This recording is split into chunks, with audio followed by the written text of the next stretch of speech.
स्त्री का घर। तुम्हें कितनी बार बताया है मेरे तैयार होने से पहले मेरा नाश्ता तैयार हो जाना चाहिए।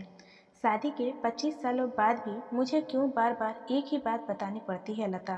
तुम्हें क्या, तुम तो आराम से घर पर रहोगी, मुझे काम पर जाना पड़ता है। तुम हो कि हमेशा बेवकूफ़ों जैसी हरकत करती हो। अगर तुम यह जानबूझकर करती हो तो याद रखना मुझसे बुरा कोई नहीं होगा। आज भी प्रशांत का पारा चढ़ा हुआ था। इन कटु शब्दों में अपना गुस्सा उतारते हुए गीला तौलिया कुर्सी पर फेंकते हुए प्रशांत गुस्से से लता की तरफ देखने लगा। लता के लिए प्रशांत का यह बेवजह का गुस्सा कोई नई बात नहीं थी। वह महीने में 3-4 बार ऐसे ही लता पर बरस पड़ता था। पहले पहले लता उसका विरोध किया करती थी, लेकिन जब कई सालों तक प्रशांत में कोई बदलाव नहीं दिखा तो लता ने खुद को ही बदल दिया। अब प्रशांत के कुछ भी कहने से लता को कोई फर्क नहीं पड़ता था। प्रशांत की हर बात वो चुपचाप सिर नीचे झुकाए सुन लेती थी।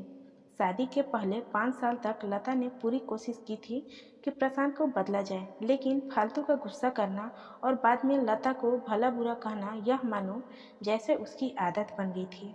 कोई भी वाद विवाद होता तो प्रशांत सीधा लता को बोल देता, अगर मैं तुम्हें अच्छा नहीं लगता तो क्यों नहीं चली जाती अपने मायके, क्यों रहती हो मेरे साथ। इतना सब कुछ होने के बावजूद लता प्रशांत के साथ रहती थी क्योंकि उसे अपनी बेटी की फिक्र थी। और वह जाती भी तो कहाँ, अपने बूढ़े हो चुके माँ बाप को इस उम्र में परेशान करना वह नहीं चाहती थी। समाज और लोग क्या कहेंगे, यह भी तो उसे देखना था। वह इतनी पढ़ी लिखी भी तो नहीं थी कि खुद जाकर कोई नौकरी कर सके और अपना और अपनी बेटी का पालन पोषण कर सके। लता को अब अपनी फिक्र नहीं थी, उसको फिक्र थी तो बस अपनी शादी लायक हो रही बेटी की। लता नहीं चाहती थी कि पति पत्नी के झगड़े की वजह से काव्या डिस्टर्ब हो। काव्या की पढ़ाई पूरी हो चुकी थी, उसके लिए अब शादी के रिश्ते आने लगे थे। कई रिश्तों को काव्या ठुकरा चुकी थी। 2-3 महीने बाद एक अच्छा रिश्ता आया। रिश्तेदारों और पहचान के लोगों ने भी लड़के के बहुत गुणगान किए थे। प्रशांत एक शाम अपनी बेटी के पास बैठकर उसे बताने लगा, काव्या बहुत अच्छा लड़का है, पढ़ा लिखा है, बड़ा घर है, बहुत अच्छी नौकरी है। ऐसे रिश्ते बार बार नहीं आते बेटा, इस बार मना मत करना। काव्या अपने पिता से ज़्यादा बात नहीं करती थी।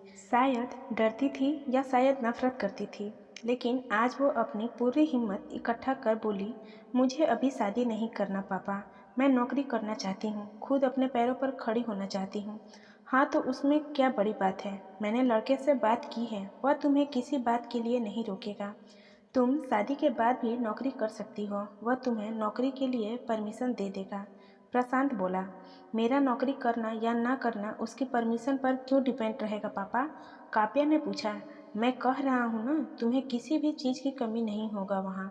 ऐसे रिश्ते बार बार नहीं आते, इसे ठुकरा मत, बहुत खुश रहोगी तुम वहाँ। प्रशांत बोला, पापा क्या मैं उतनी ही खुश रहूँगी जितनी मम्मी इस घर में खुश है। काव्या ने तंज कसते हुए कहा, आज तुम्हारी जवान कुछ ज्यादा नहीं चल रही। प्रशांत गुस्से में आंख बड़ी करते हुए बोला, पापा मुझे शादी नहीं करनी है, क्योंकि शादी के बाद अगर वह लड़का आपके जैसा निकला तो मैं क्या करूँगी। मुझे आप जैसा जीवन साथी नहीं चाहिए जो बिना बात के मुझ पर हमेशा चिल्लाए।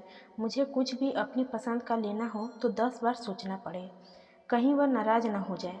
मेरी तबीयत कैसी भी हो उसे परवाह ना हो, रोटी थोड़ी सी मोटी बन जाए तो घर सर पे उठा ले, उसकी चेक बुक ना मिले तो भी मेरी ही दोस्त निकाले, और वह हर छोटी मोटी बात पर मुझे मायके जाने के लिए कहे। काव्या ने अपना दिल खाली करते हुए पापा से सब कह दिया। प्रशांत का गुस्सा 7वें आसमान पर था, लेकिन उसके मुंह से एक भी शब्द नहीं फूट रहा था। वो काव्या की बातें सुन रहा था। काव्या उतना ही बोलकर चुप नहीं रही।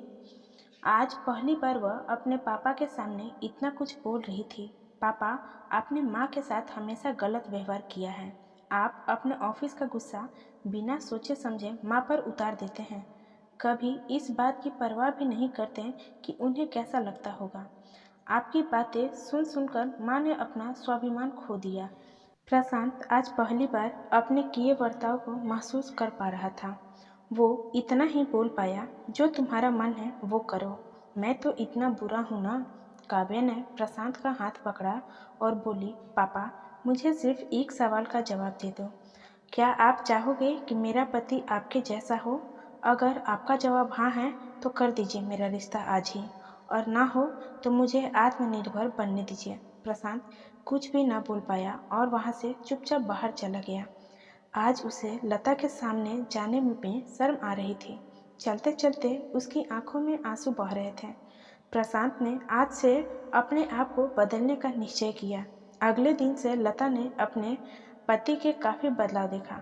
वह सोचने लगी कि जो हिम्मत काव्य ने दिखाई है, वह हिम्मत अगर मैं पहले ही दिखा देती तो शायद आज परिस्थिति कुछ और होती। अब काव्या पढ़ लिख कर अच्छी नौकरी करने लगी थी और 3 साल बाद उसके लिए एक अच्छा रिश्ता आया। और उसकी विदाई पर प्रशांत बोला, बेटा तू हमेशा खुश रहेगी ना, क्योंकि तेरा पति तेरे बाप जैसा नहीं। प्रशांत की यह बात सुनकर लता और काव्या की आंखों में आंसू बहने लगे। दोस्तों, हमारे समाज में औरत को भले ही देवी का दर्जा दिया जाता है, लेकिन वह स्वतंत्रता नहीं दी जाती जो उन्हें देनी चाहिए। उन्हें बचपन से ही बताया जाता है कि वह पराया धन है। स्कूल से आने में देर हो जाए तो पिटाई मिलती है, मोबाइल पर बात करते हुए दिख जाए या खिड़की से झांकते हुए दिख जाए तो सब किया जाता है। माँ बाप का घर तुम्हारा नहीं है, पति का घर ही तुम्हारा घर है। जीवन भर यह बातें बता बता कर उन्हें ससुराल भेज दिया जाता है, और एक दिन किसी छोटे मोटे झगड़े में ससुराल वालों से उन्हें सुनना पड़ता है कि इस घर को छोड़ दो और मायके चली जाओ। अब आप ही बताओ दोस्तों, ऐसी स्त्रियों का सच्चा घर कौन सा है? आखिरकार वह किस घर को अपना कहे? हमेशा की तरह पूरी कहानी सुनने के लिए आपको धन्यवाद। दोस्तों, उम्मीद है कि यह कहानी आपके दिल को छू गई होगी। ऐसे ही सीधे दिल तक उतरने वाली कहानी सुनने के लिए इस चैनल को सब्सक्राइब जरूर कर दीजिए, और कहानी पसंद आई हो तो लाइक और शेयर करना ना भूलें।